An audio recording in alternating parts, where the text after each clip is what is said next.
StarStruck is a Disney film from 2010. This is directed by Mychal Grossman. It's written by Barbara Johns and Annie DeYoung, with a cast including Sterling Knight, Danielle Campbell, Maggie Castle, and various others. I didn't love it. There's not necessarily anything wrong with it, and I think it could be very good background company, but I didn't really have any real emotional response to it. I wasn't terribly bored, but I wasn't really enjoying it, and I don't love the protagonists. Christopher is a pop star, Jessica is not.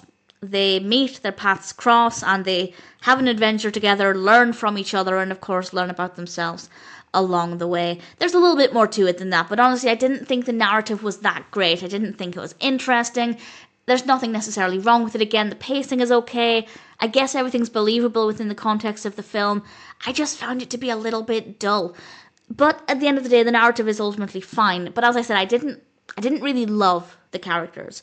I didn't really care for them individually. They work well enough together, but I never really liked them. I wouldn't say I hated them, but admittedly there were times when I found them to be a little bit irritating. So had they been likeable, the narrative still would have been a bit bland, but it would have been a more enjoyable film. So I guess for me, the biggest issue is that I did not like the characters. Mostly I just didn't care for them, but occasionally I found them to be a bit annoying. Had that not been the case, it might have been a little bit better.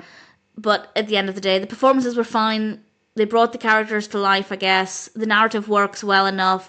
There's nothing about this that's terrible. Visually, it's fine. Nice lighting, good camera work, decent locations. The music is okay.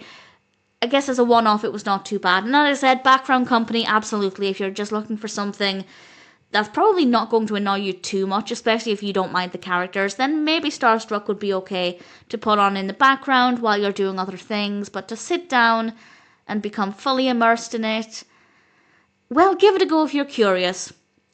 I personally did not care for it very much. I found the narrative to be dull, the characters to be either not interesting or a little bit irritating, but the performances were fine. Visually, it's okay. You might like it more than I did, but needless to say, I didn't really care for StarStruck.